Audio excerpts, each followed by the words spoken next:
Hi guys, and welcome to Married with Clix. Today we're doing the figure review for the Days of Future Past Gravity Feed set. We've already done the unboxing, so now we'll take a closer look at the actual figures of the set here. Starting off, we have just your standard Sentinel, this guy right here. He's got a trait, Mutant Hunter. When Sentinel targets a character possessing the Brotherhood of Mutants or X-Men team abilities or keywords, modify its attack and damage values by +1 for that attack. And his white attack power, activate inhibitor collar. Sentinel can use Pulse Wave. When he does, hit characters are also given an action token. Pretty deadly considering how deadly Pulse Wave is already to begin with. So he is either 50 points, 75, 125, 150. However, the 50-point line is only in regards to the giant sentinels from the Sentinel scenario pack. They produce these little guys on their 50-point line. So in a standard game, if you were to control them, you can only do it on... I have the wrong Sentinel. On their 52-point line, much like an AE, an alter ego. So this guy, he's got flight, indomitable, 5 range, and he's giant. He starts off with 10 movement charge, 10 attack with quake, 17 defense with invincible, and 3 damage. Now that is the 150-point line, so if we can get him to spin. His 125-point line starts with 8 movement force blast, 11 attack with the inhibitor collar, 17 defense with invincible, and outwit. Turning him again, we'll find the 75-point line, 7 movement force blast, 10 attack with the inhibitor collar, 16 defense with toughness, and 3 damage with outwit. And just to show you the 50-point line, 6 movement with no power, 9 attack with precision strike, 16 defense with toughness, and 2 damage. So that is your standard little Sentinel guy to start us off. Next up we have Ariel, who is the future Shadowcat, who is the one that actually comes back in time to warn everybody about the Sentinel threat and change how the future comes about. So she has a trait, Visions of the Past, Battlefield promotion. When Ariel hits one or more opposing characters after actions resolved, place a promotion token on her character card. You may then roll a d6 that can't be re-rolled and add 1 for each promotion token on her card.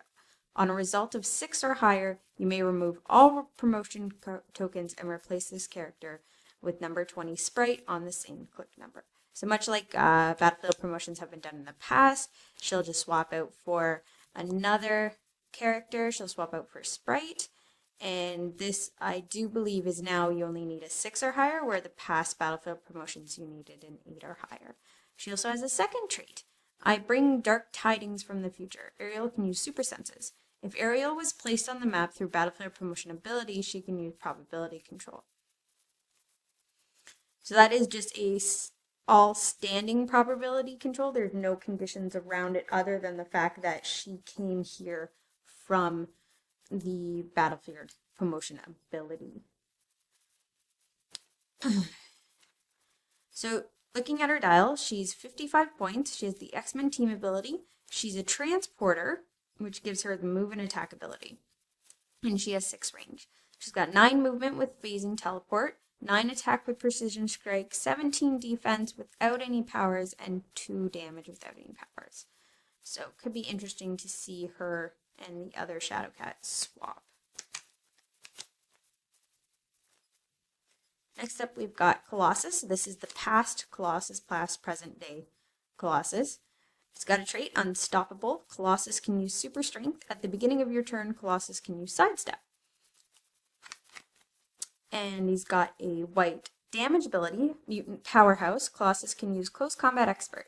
Colossus's other powers can't be countered.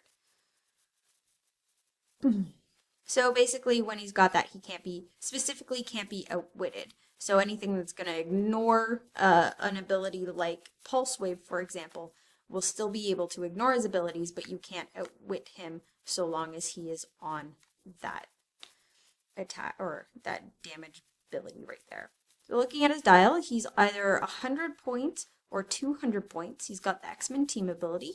He's indomitable. He's got 10 movement with charge, which is essentially is kind of like a 7 movement charge because of that automatic sidestep. And then 10 attack with no powers, but he has traded super strength. 18 defense with impervious, and 4 damage with that damage ability there, giving him the close combat expert. And his powers can't be countered.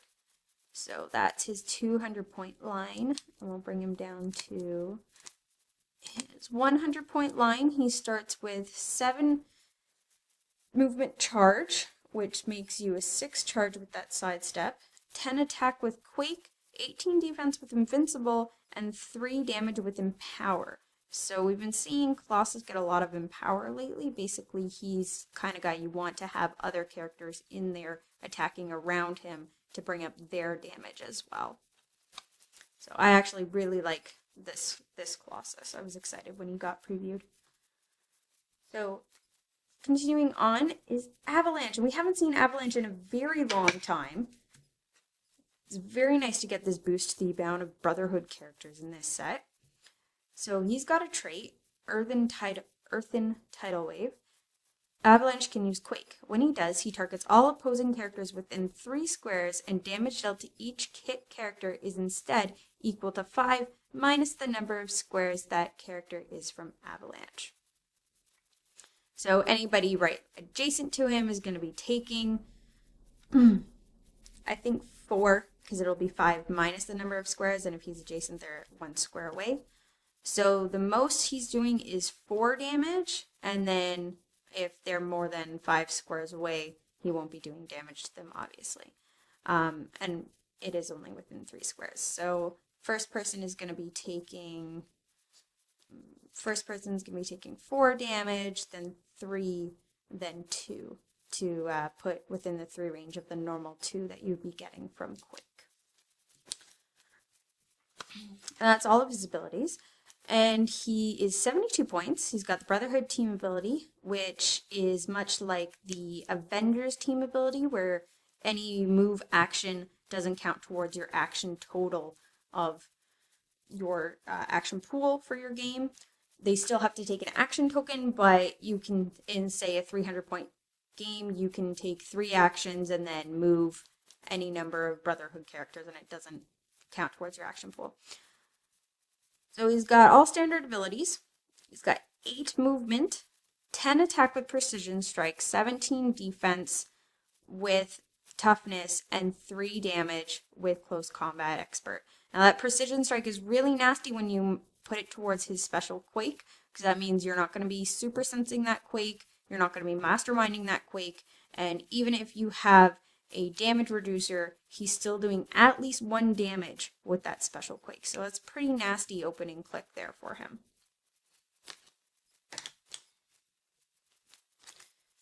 And on to another X-Men. Seems to be going back and forth between good guys and bad guys. We've got Angel.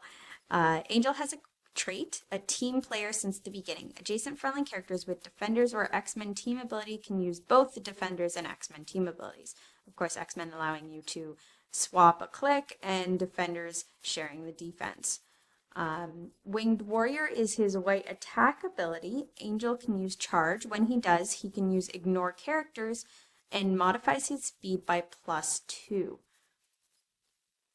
And that's on his attack. So he's got an opening 10 movement with Sidestep. So he can Sidestep 2, then Charge 5 +2. So he's essentially got a 9 movement on that charge opening click, and he ignores characters to do it, which is pretty nasty. Get him out there. So looking at his dial, he's got the Defenders and the X-Men team ability. He's 74 points. He flies, no range. Like I said, the 10 movement with Sidestep, 10 attack with his Winged Warrior ability, 17 defense with Super Senses, and 3 damage without any powers. So that little combo there with the sidestep and the winged warrior is pretty nasty. And because sidestep is just a base movement on a free action, we don't have to worry about the rule of 3 with his speed being modified by +2.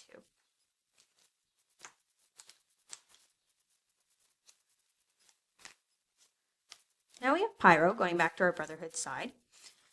Pyro has a trait, Flame Constructs. When Pyro has no action tokens and there isn't a Flame Construct token on the map placed by him, give him a free action to place one in an unoccupied adjacent square, and it becomes a bystander token as described on this card.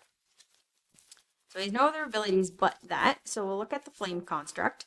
It has 6 move and charge, 9 attack poison, 15 defense with no powers, and 2 damage with exploit weakness. It's a shame that the poison and exploit weakness can't work together, but he's got that automatic poison, and then if he's charging and makes his attack, he's got exploit weakness.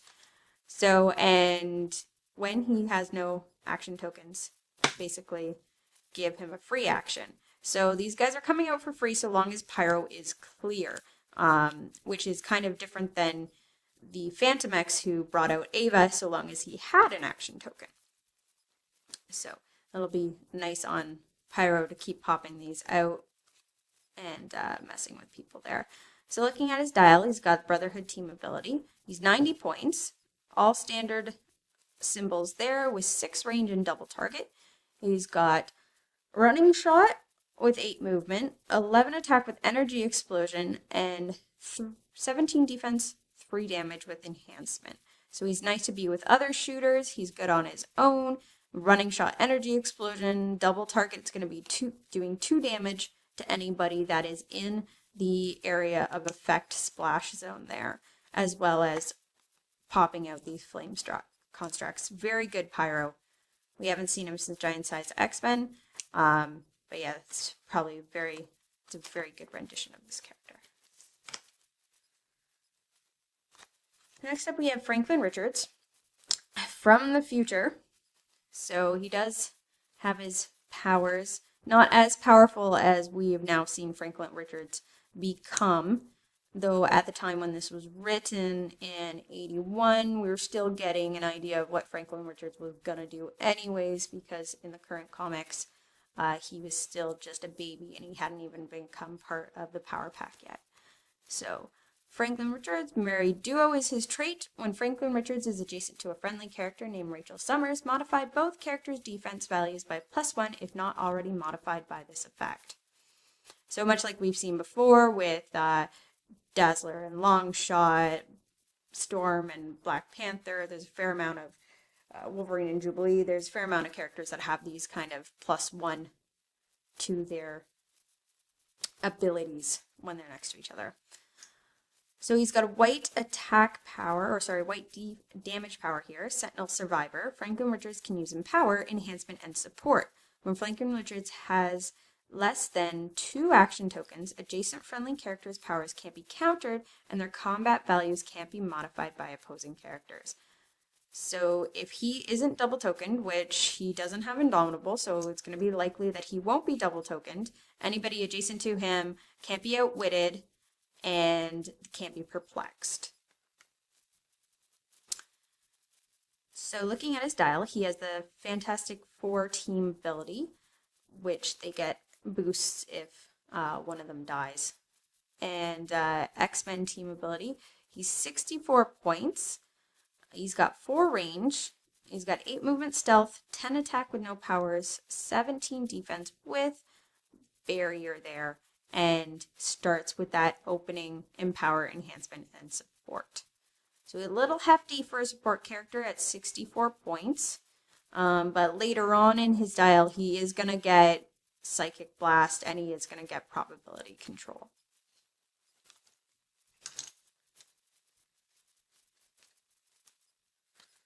And of course, next up we have the man that started it all, Senator Robert Kelly. His trait is the Mutant Registration Act. During your first turn, choose a keyword possessed by an opposing character for all friendly characters with this trait. As long as Senator Robert Kelly is on the map, opposing characters possessing the chosen keyword can't ignore pushing damage, and can't use Outwit or Perplex if they have 2 action tokens. If Senator Robert Kelly is KO'd by an opposing character with the chosen keyword, all friendly characters with the chosen keyword are healed of 1 damage. So he's a little wordy. So far, nobody else has this trait, so it'll be if you're running more than one of him. For all friendly characters. So if you're running more than one of him, then yeah, you're gonna get. It's gonna. Oh, it doesn't really stack. It's for all of them. You choose 1 keyword. I believe I'm reading that right. Don't quote me on that one, because it's confusing me. But as long as he's on the map, they can't ignore pushing damage, so willpower and indomitable aren't going to work for them, and they can't outwit or perplex if they're double tokened. And then when he's KO'd by an opposing character, all friendly characters with the chosen keyword are healed of 1 damage. So he's kind of like using, say, if we had him on an X-Men team, using the mutants against other mutants, but if he's out of the way, then the mutants benefit. That's a very convoluted way of looking at it, but yeah. So he does get really wordy. That's the only thing he does, is just his trait's a little wordy. So he's 42 points. Standard symbols there. 6 movement, no powers. 8 attack, no powers. 15 defense with willpower, 1 damage without wit, and later on he does get perplex and probability control. So he's kind of just there to screw with your opponent's team and not do much. I mean, he does get perplex on the 2nd click and prob later on, and then goes back to outwit before being KO'd.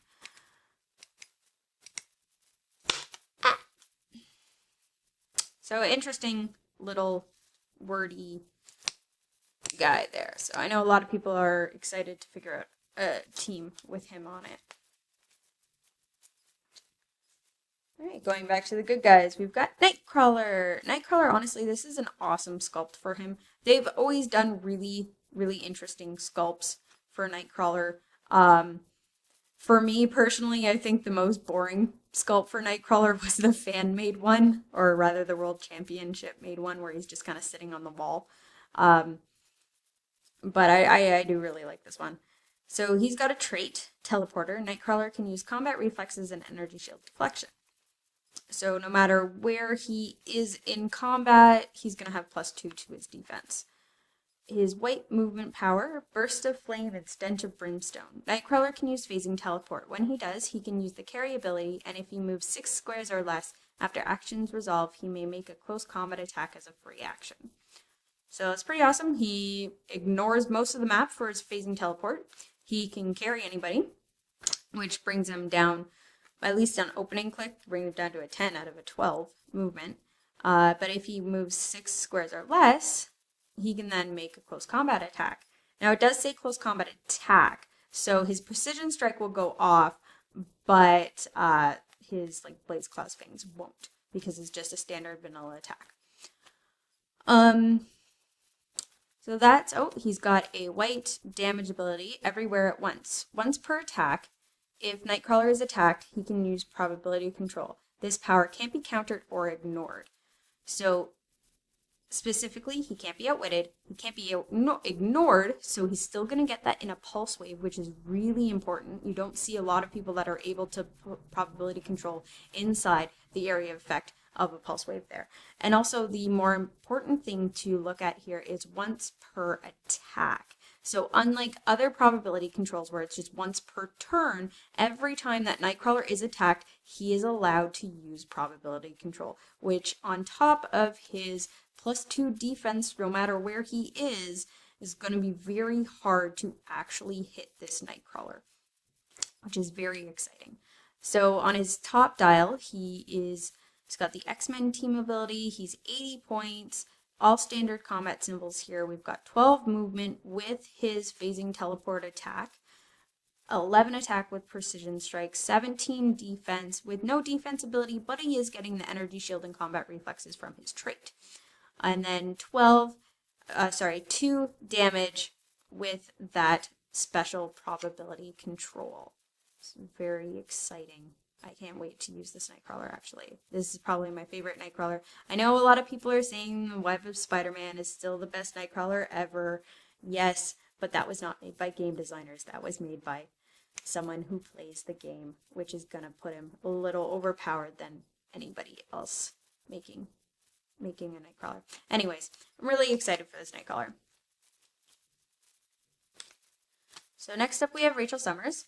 This is another character that people have actually kind of complained about, that she's not powerful enough. Just like kind of like I did with Franklin Richards, just to throw a little bit of comic accuracy at you guys. When Days of Future Past first came out in '81, this is actually Rachel Summers' first appearance, and even in that 2-story arc when she first appeared, she wasn't even Summers. She was just a redheaded Rachel who had telepathy. She's the reason that Shadowcat is able to go back into the past. She's the psychic that does that, and then as they continued on with that alternate universe, then she became Rachel Summers, and then she became a host of the Phoenix Force there. So now that I've kind of gotten my little fanboy rant out, we'll get to the character. So Rachel Summers, she's got a trait, Married Duo, same with Franklin Richards. When Rachel Summers is adjacent to a friendly character named Franklin Richards, modify both characters' attack values by +1, if not already modified by this effect. And she has no other special powers, but she's got the X-Men team ability. She's 76 points. She flies. She's got 7 range.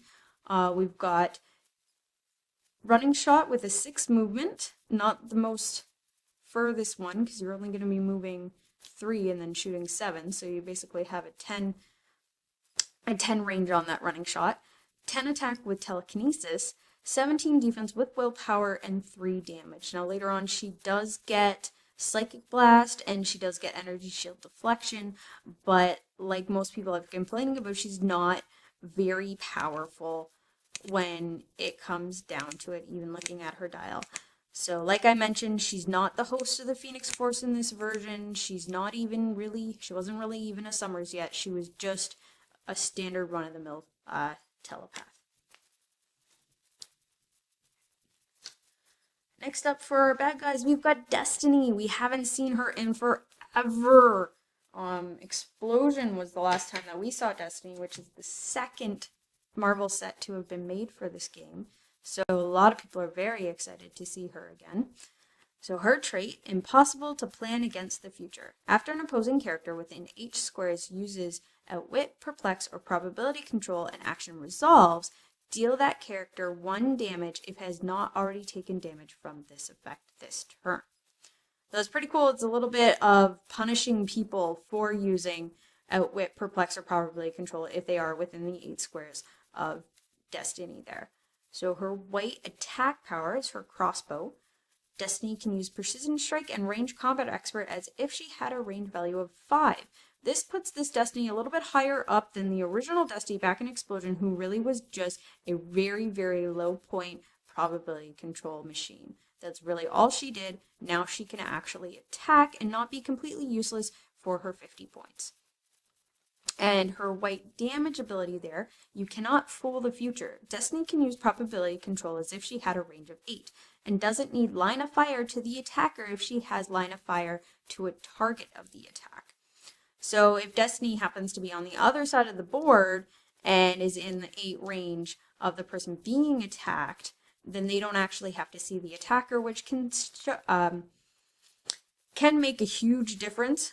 I know I've had a few times where I should have put my attacker in a certain different square adjacent to a character just to stop that probability control. So it's kind of like reverse probability control in that she only needs line of sight to the target, not line of sight to the attacker. So looking at her, she's got that Brotherhood team ability. She's 50 points, standard combat symbols there, 6 movement, 10 attack with her crossbow, 16 defenses with super senses, and 0 damage with her Cannot Fool the Future, which is why she's got range combat expert with her crossbow to bring that damage up from a 0 to either a 1 or a 2, depending on what you'd like to do that.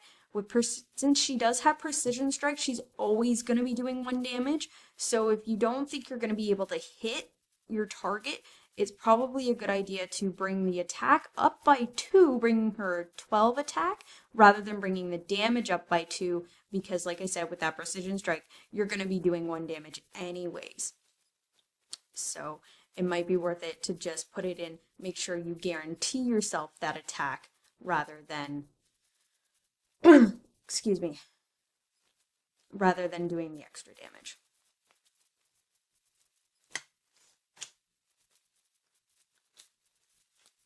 And for the good guys, we've got Storm. This is Future Storm, and she has a trait. I have been fighting Sentinels for 30 years. This is an old Storm, and she still looks awesome. When an opposing character with the armor or robot keyword takes damage from Storm's attack, give that character an action token. So it's a little specific, but it is also armor, which is a keyword that has been showing up a lot with that Tony Stark that can mind control friendly armor characters. So keep her in mind for that. Her white attack ability, Weather Witch, Storm can use Energy Explosion and Force Blast. She does have 2 targets, so she is going to be doing 2 damage to those in her Energy Explosion area of effect. So looking at her dial, she is X-Men keyword, or sorry, X-Men team ability, 89 points. She flies, she has 7 range with double target, and she starts off with 11 movement running shot, 10 attack with the Energy Explosion Force Blast, 18 defense with Energy Shield Deflection, bringing her up to a 20 at range. She's got 3 damage with Leadership. It's a pretty solid attacker right there. Storm's always been very good for a good attack, as well as her powers working together there. So she's great against either a Sentinel team or any armor team with those Iron Men running rampant. I'm looking at you, Iron Pharaoh. Alright, so we've kind of gotten out of our good guy, bad guy, good guy pattern here. Then next up we've got Wolverine. This is past Wolverine. He's got a trait, Healing Factor. Wolverine can use regeneration. When he has 2 action tokens, he can use it as a free action. So this is a Wolverine that you don't want to be afraid of just throwing into the fight. He does have Indomitable, so he's going to have double tokens more often than someone not Indomitable, which will then allow him to use his regeneration as a free action. Excuse me.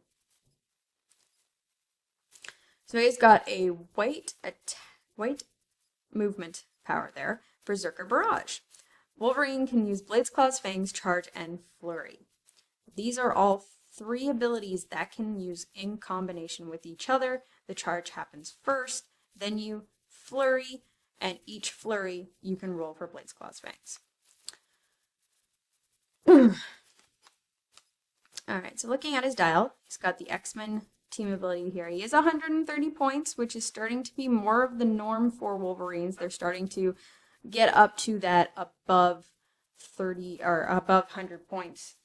There, it's a little rough for those like me that like to run a lot of Wolverines, but more points usually means he's getting more powers, so I'm not entirely complaining about it. So looking at his dial here, he does have the Indomitable, all standard abilities otherwise. He's got 8 movement with that Charge, Flurry, Blades, Claws, Fangs. He has 11 attack, Precision Strike, which is a nasty combo there because that Precision Strike is going to go off every time he makes an attack. So we're looking at Charge, Flurry, Blades, Claws, Fangs, Precision Strike. Really gross 4-power combo. He's got 17 defense with combat reflexes, bringing him up to 19 at close combat, and 3 damage with Empower. So he's going to be fun. I'm looking forward to playing this Wolverine and getting off that gross 4-power combo at least once, and then I'll be happy playing him. Alright, next up we've got Colossus. This is Future Colossus. And his trait, I will finish what I began. Colossus can use plasticity. And that's all he's got for special powers. So he's got the X-Men team ability. He's 150 points. He is Indomitable. He's got 10 movement charge, 11 attack precision strike, 18 defense with invincible, and 4 damage. So he's got a pretty standard dial other than the fact that he can use plasticity. So he's going to make it harder for people to break away from him. Anybody that would normally move through characters, if they don't ignore characters, are going to have to stop. So flyers will stop next to him. I believe leap climbs, the other one that has that symbol, would stop next to him. Although anybody that starts with leap climb next to him does get +2 to their breakaway rule, much like anybody that starts with hypersonic next to him would get +2, which would negate his -2 from their breakaway rules. So I'm thinking I like the past Colossus a little bit better, but he'll be worth trying out to see how he does with just all those standard powers there. Alright, back to the bad guys. We've got Blob. Blob has a trait, Immovable. Blob can't be placed by telekinesis, carried, or knocked back. It's pretty standard there. And his white damage power here, Irresistible Force.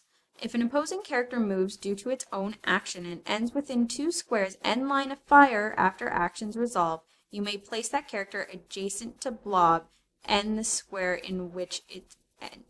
Adjacent to Blob and the square in which it ends its movement. Okay, this one is a little bit hard on the wording. So, start off, an opposing character moves due to its own action. So he's moving, ends within 2 squares and line of fire of Blob. He would, actually, we'll put him here. Okay. 2 squares, line of fire of Blob. So that's what we got here. After actions resolve, you may place this character adjacent to Blob and the square in which it's ended its move. So that would be pretty much any one of these 2 squares, because this is now adjacent to Blob and adjacent to the square that he originally started in. So it's a little hard on the wording, a little wordy there, but as long as you break it down, like I said, you can figure out how it works here just by placing them. So even if he was here, so this is still 2 squares within line of fire of Blob. If I place him here, he's now adjacent to Blob and adjacent to the square that he started in. So most of the time you can figure out, if you do kind of that 2 square block around Blob, most of the time you can figure out where he needs to go. It just means that basically because he needs to be adjacent to the square he started at, I can't place Wolverine over here because now he's not adjacent to the square. I just need to basically pull him in like a vortex, really, a vortex of that, and bring him into the Blob there. So hopefully that helps you guys with the wording on Blob's power there. So now we've got Blob's movement power figured out for you guys. Let's actually look at his dial. Got the Brotherhood team ability. He's 89 points. He is indomitable. He's got 6 movement plasticity, so he's not going to be moving a whole lot. And because he can't be carried or TK'd, he's really not going to be moving a whole lot. What you want to do is just kind of get him out there, and then with that white damage ability, bring people to him. And he's got 10 attack with Quake, 18 defense with Impervious, and 3 damage with that Irresistible Force vortex power, bringing opposing characters to him. So now for the good guys, we've got Moira McTaggart. Her trait, fighting for mutant equality. Characters can't use the capture ability. So if she's on your team versus Sentinels, you don't have to worry about your mutants there getting captured. She has a white damage ability there. I'm a doctor. Sorry, Doctor Who joke. Moira McTaggart can use support. When she does, her attack becomes 11. Very vague, especially because support isn't dependent on printed abilities. You can modify up the abilities, so her attack becomes 11 when she does support there. So looking at her dial, she's 28 points, so she's kind of replacing what we had back in the day of the Jane Foster paramedic Ellie. She's got 6 movement, no powers, 8 attack, no powers, 16 defense with willpower, allowing her to use support twice in a row, or at least 2 turns in a row. And that white damaged power there with the 1 attack is her support. So as long as that's there, that 8 attack there is actually going to be an 11 to make it easier for her to use support on friendly characters. Pretty solid. She's going to show up, even though her keywords are only scientists and X-Men, she's probably going to show up on a fair amount of teams for that low-end support there. So now we've got future Magneto in a wheelchair, because why not? I know there's actually a reason in the comics for it. I won't go over it. I've comicked you guys out enough today. So Magneto has a white attack ability. You go where I cannot follow. Give Magneto a power action and choose a friendly character within 8 squares in line of fire. Deal Magneto 2 unavoidable damage and modify the chosen character's combat values by +1 for the remainder of the game. So it is for the remainder of the game, so even if he KOs himself using this power, he does get it later on his dial, his target friendly character is still going to have that +1 for the rest of the game regardless. He's just going to have +1 to combat values. It's just all combat values. And it's also been brought up through HC Realms that this power could stack potentially if you use it with the Mcron crystal and bring him back to life and do it again. Because it is not a once per game ability there. Okay, so he's got a white damage ability here as well. So much depends on you, child. Magneto can use Perplex. When he does and targets a character with the shared keyword, you may roll a d6. On the result of a 5 or 6, modify the target's chosen combat value by +2 or -2. So his keywords here, Days of Future Past, Future, and X-Men. So if you're targeting, say, an opposing X-Men, you can decide to do -2, or a friendly X-Men +2. So it gives you a 1 in 3 chance of getting a bonus to your Perplex there. So looking at his dial, he is X-Men keyword or X-Men team ability, 75 points. He does have Indomitable. He's got 6 movement. It's actually pretty a lot for he's a pretty fast little guy in a wheelchair. 10 attack with TK, telekinesis, 16 defense with energy shield deflection, giving him an 18 defense at range, 3 damage with leadership. And he doesn't get his abilities. He gets his Perplex ability on his second click, and he doesn't get his special white attack until his 5th click here. So that's going to give him, deal Magneto 2 unavoidable damage. So 1, 2. When he does that, so to get the +1 to someone else's combat values, it's going to be probably late game because it is fairly late in his dial unless he's been hit pretty hard, or at least 4 damage. And then doing it is going to kill him, which is why the ability there with stacking him with the Mcron crystal came up as a question. So pretty funky little guy there. It's definitely not the Magneto that we're used to seeing, obviously based on the Days of Future Past comic. Next we have Mystique for our final bad guy, or final brotherhood at least. She has a trait here, Shapeshifter. Mystique can use Shape Change. When she does and the result is 6, opposing characters can't attack her this turn. So instead of just being that one single character that can attack her, it's going to be every character, every opposing character that turn can't attack her. It also has been brought up that Mystique versus Battle Fury has been decided, and that even if someone attacks her with Battle Fury, would be ignoring her shape change, that character ignores it, but Mystique doesn't, so she's still going to get her roll to see if she's got a 6 to stop everybody else from attacking her that turn. So that's good to know there. And she's got a white defense ability, leader of the Brotherhood. Mystique can use Mastermind and Toughness. She may transfer damage to a friendly character with the highest point value that shares a keyword with her, and when she does, that character ignores one of the damage dealt after damage is reduced. So she's taking damage, say she's taking damage and the person she's masterminding to has invulnerable. Say she's taking 3 damage. So she passes it on.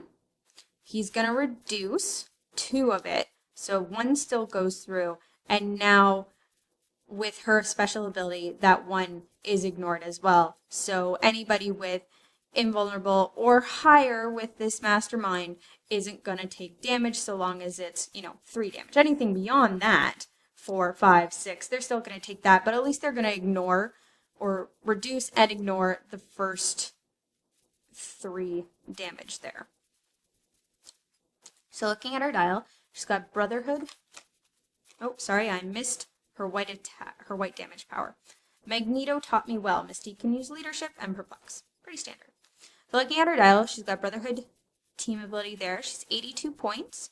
She's got 7 movement with stealth, 10 attack with precision strike, 16 defense with her special mastermind toughness there, and 3 damage with her leadership perplex. She's also got 6 range. So she's a little pricey, but considering her special shape change, I'm not really that surprised. And she'll be good on a solid Brotherhood team where other people are doing the attacks for her. Also, keep in mind that, you might want to have a Pyro construct next to her to mastermind damage up. You never know. Give me fun combos with her.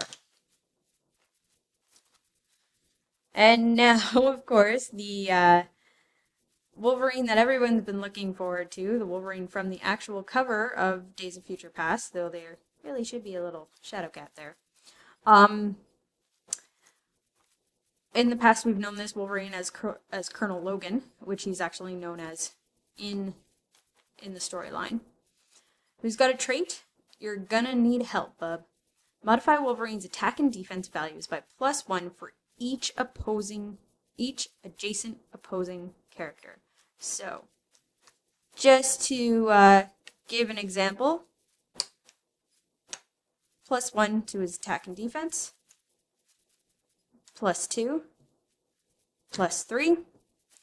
Technically, let's say +4, but it is a modifier, so he still is only going to stack up to the +3.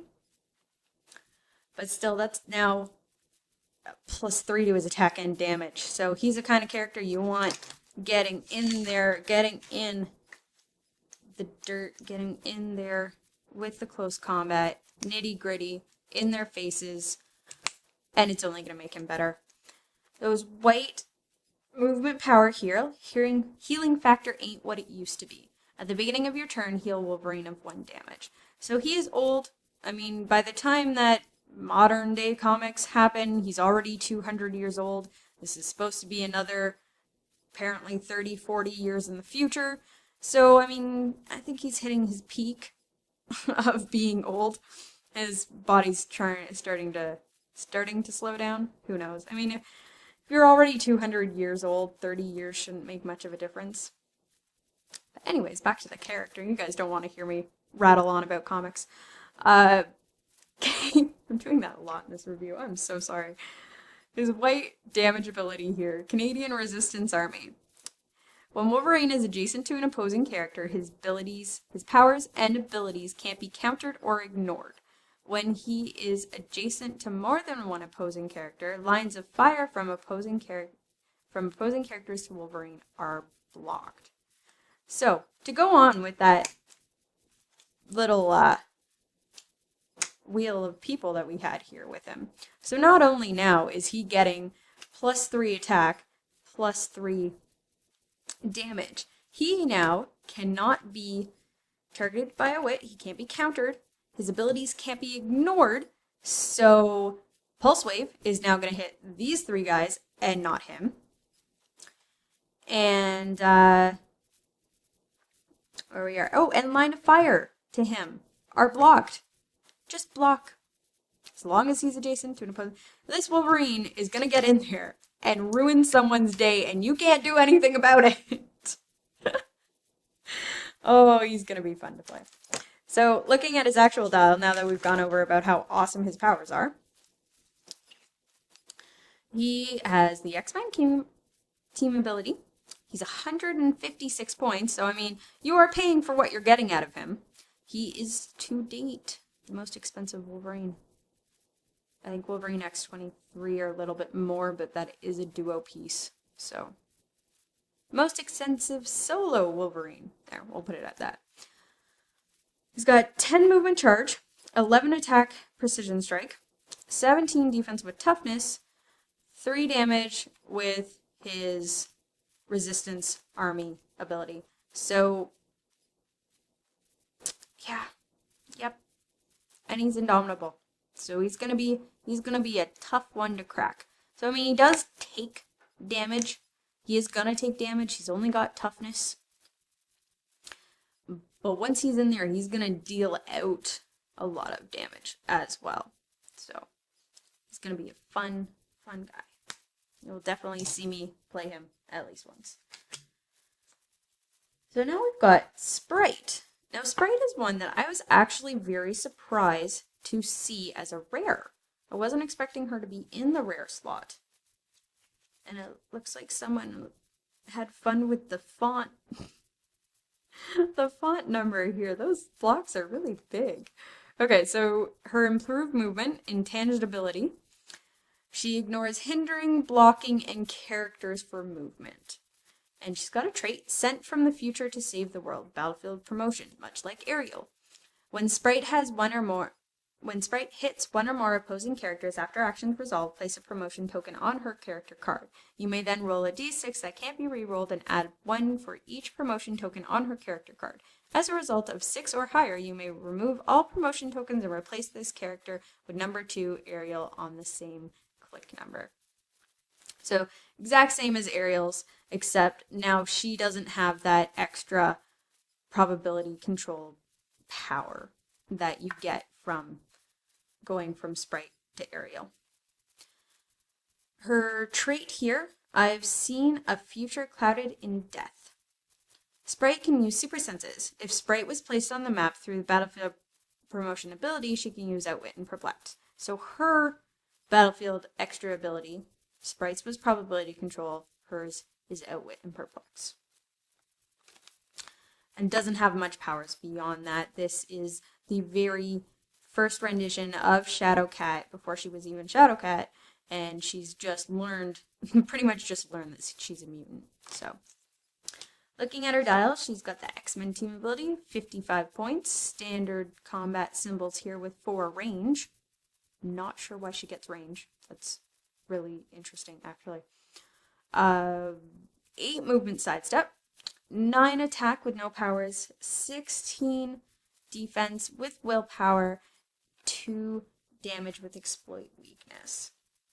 So she can kind of just move in and attack people. She does have the exploit weakness to be able to get her battlefield promotion tokens, though she's not doing a whole, she doesn't have a very high attack, and she doesn't have a very high defense. So with this one, it might actually be very hard to go from Sprite to Ariel rather than the other way around, with Ariel at least having Transporter. So like I said, this is very, very young Shadowcat, so she doesn't have a whole lot of experience in fighting. I guess that's why you can say her abilities and numbers aren't that high. Now we have Storm. This is present day past Storm. Just got a really, really cool sculpt. I'm really enjoying the sculpts that they've been doing with Storm lately. She's so fun with her powers. There's a whole lot you can do, and they have been doing it. It's very exciting. So her trait here, not as good as Cyclops, but Storm can use leadership. When she does, on a result of 6, she may remove an action token from 2 characters if both characters have the X-Men keyword. Now that doesn't specify whether they are a lower point value or not, The only qualifier there is that they have the X-Men keyword, so I would read that as long as they have the X-Men keyword, it's regardless of their point value, though a lot of times when they do put in a trait like that, they do specify regardless of point value, so that one may have to be looked at. I'm not sure on that one, but she is 150 points, so it might not get you into a situation where you have to worry about whether or not they are lower points from her. So her white defense here, high winds. Storm can use energy shield deflection. When she is targeted with a ranged combat attack, she can use super senses. So not only is her defense going from a 17 to a 19 at range, but now she has a 1 in 3 chance of evading the attack altogether. Looking at her dial, X-Men team ability, like I said, she's 150 points. She's a transporter, which gives her the move and attack, which is hypersonic light, essentially. She can use hypersonic so long as she doesn't start her turn adjacent to a character. She's got 7 range with double target. So here at the top dial, we've got 11 movement running shot, 10 attack energy explosion to use those double targets, doing 2 damage to anybody in the area of effect that's not targeted. 17 defense with that energy shield deflection super senses, 3 damage with perplex, and then of course her traded for leadership. So this is 150 points, does show it, but this is a very, very solid Storm. Very solid Storm. So she might be worth popping on the top of a X-Men team there for you guys instead of using a Cyclops as the leader. Check out this Storm. Pretty good stuff. Alright. Professor X. Hoo-wee! Professor X has improved targeting. I can sense someone over there. Ignores hindering, elevated, blocking characters. Essentially, there is nothing on the map that will stop his range. He has a range of 8 as well, so anything within 8 squares, unless they have a special power that says that their lines are blocked, or that they can't be seen, can't be targeted, Professor X is seeing them. He's got a trait here, to me, my X-Men. Give Professor X a power action and choose a friendly character that isn't within range. So anybody outside of that 8 squares. Place the chosen character adjacent to Professor X, and that character can't be given an action until your next turn. So it's kind of like a carry and a TK together. It's just going to pick someone outside of his 8 range, someone on the other side of the map. Maybe they're in trouble. Maybe you want to set up a new combo. Not sure. Just grab that character and bring it back, and then they can't do anything until the next turn. So you might want to get done what you want to do with that character and then bring them back. He's got a white movement. My cause is righteous, and I will not be denied. Professor X's powers and abilities can't be countered or ignored. So he can't be outwitted, he can't be pulse waved, which is pretty good. It just means that, you know, his psychic blast isn't going to go away. Or looking at his white damage power, we've got psychic entity. Professor X can use leadership, outwit, and perplex. Professor X's combat values can't be modified. So that outwit and perplex can't be outwitted. I mean, he's not gonna, he's gonna have that when, he's gonna have his powers when he's pulse wave, but it doesn't really make a difference because he's not gonna have anything that stops the pulse wave. So his abilities are still there, but they don't have any effect on that attack. And then his combat values can't be modified, so you can't up his attack or damage if you do decide to attack with him, which at his point cost you might want to decide to attack with him because he has 150 points. So he is pretty pricey, but when you consider the fact that he can take someone from the other side of the map and bring them back for the cost of only a power action, or that he can see through everything on the map, I mean, his price point is a little justified on that, even if he's not the best choice for 150 points. So looking at his dial here, we've got the X-Men team ability, 150 points. I've said that probably about 10 times now. He's sharpshooter, so at least he can make range combat against anybody that decides to be adjacent to him, so he can still use his psychic blast in close combat, which it is close combat.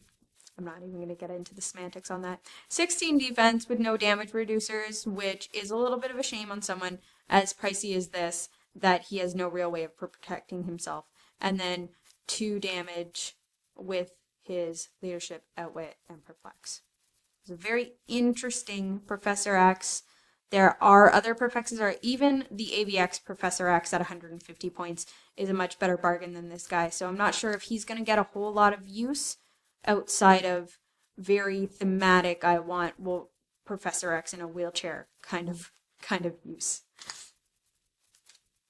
And the final character that we're doing today is the Sentinel Alpha 3.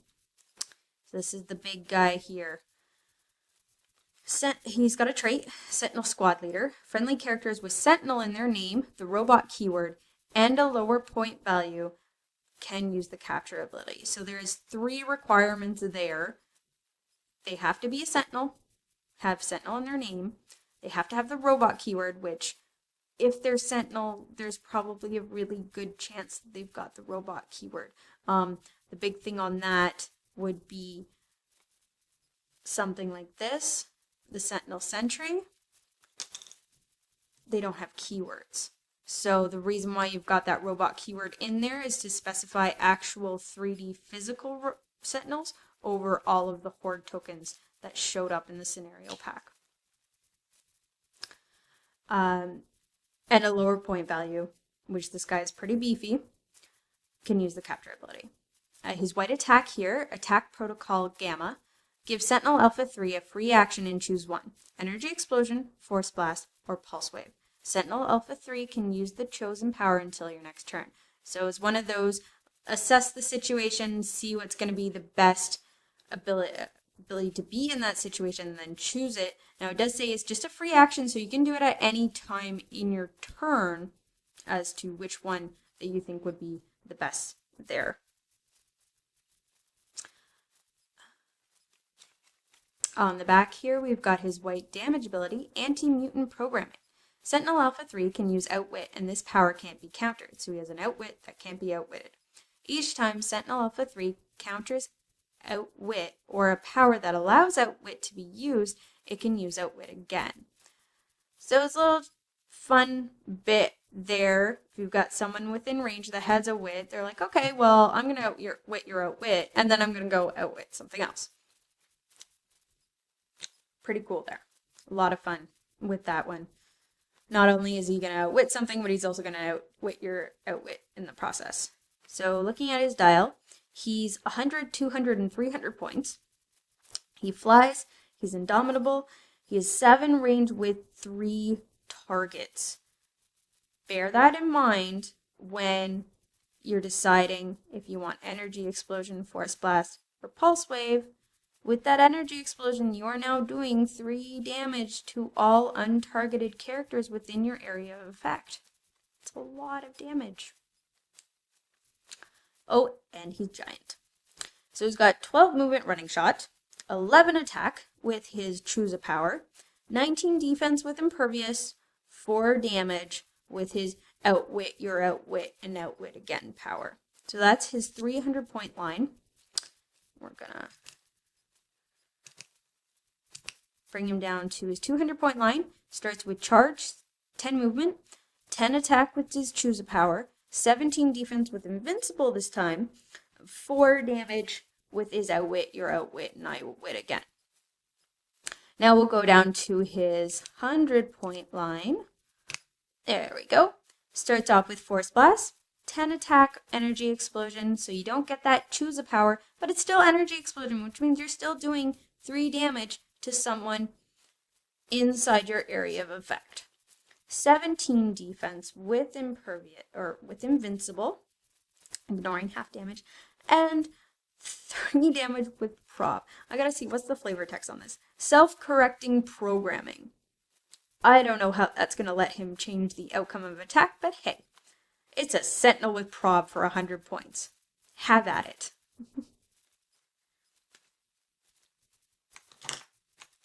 Okay, so that's been all the figures. If anybody watched our unboxing of this, you guys know that even though we did open 2 full boxes of the gravity feeds. We actually didn't pull a Nimrod.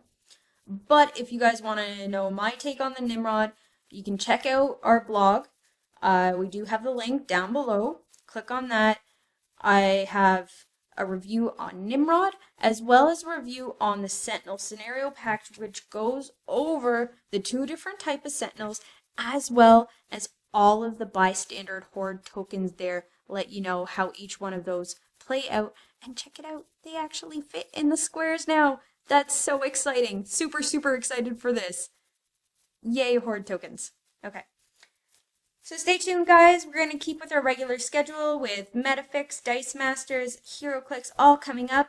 Unfortunately, we don't have anything coming out until August, when we're getting the end of July and August, where we're getting Guardians of the Galaxy to review and bring out for you guys. But we will have War of Light coming up, so you will get our tournament results on how me and Jason are doing on that.